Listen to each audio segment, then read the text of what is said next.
ಸ್ನೇಹಿತರೆ, ಈಗ ಕರೆಕ್ಟ್ ಆಗಿ ನಾನು ಆಪರೇಷನ್ ಕಕೂನ್ ಅಂತ ಏನಾಯ್ತು 18 ಅಕ್ಟೋಬರ್ 2004 ಅದೇ ಜಾಗದಲ್ಲಿ ಇದ್ದೀನಿ ನೋಡಿ ಸ್ನೇಹಿತರೆ. ಇದೇ ಜಾಗ, ವೀರಪ್ಪನನ್ನ ಶೂಟ್ ಮಾಡಿರುವಂತಹ ಜಾಗ ಇದು. ಆ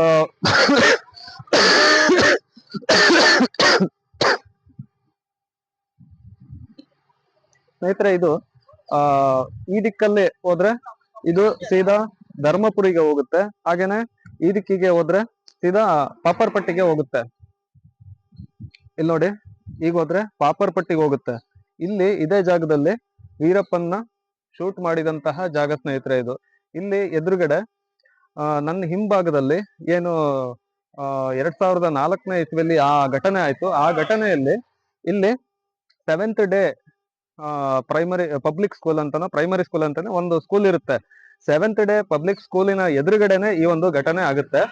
ಈಗ ಇಲ್ಲಿ ಅದರ ಎದುರುಗಡೆ ಅಂದ್ರೆ ಈ 7th ಡೇ ಸ್ಕೂಲ್ ನ ಎದುರುಗಡೆ ಗಿರಿವಾಸನ್ ಪಾಲಿಟೆಕ್ನಿಕಲ್ ಕಾಲೇಜ್ ಅಂತೇಳಿ ಈಗಲೂ ಕೂಡ ಗಿರಿವಾಸನ್ ಪಾಲಿಟೆಕ್ನಿಕಲ್ ಕಾಲೇಜ್ ಅಂತೇಳಿ ಇದೆ. ಇದು 2004 ಆಪರೇಷನ್ ಕಕೂನ್ ಅಂತ ಏನ್ ಹೇಳ್ತೀವಿ. ಕಕೂನ್ ಅಂತಂದ್ರೆ ಈ ರೇಷ್ಮೆ ಗೂಡೇನ್ ಬರುತ್ತೆ, ಕಾನ್ಸೆಪ್ಟ್ ಅದು. ರೇಷ್ಮೆ ಗೂಡಿನ ಕಾನ್ಸೆಪ್ಟ್ ಇಟ್ಕೊಂಡು ಆಪರೇಷನ್ ಕಕೂನ್ ಅಂತೇಳಿ ಮಾಡ್ತಾರೆ. ಅದೇ ಜಾಗ ಸ್ನೇಹಿತರೆ ಇದು.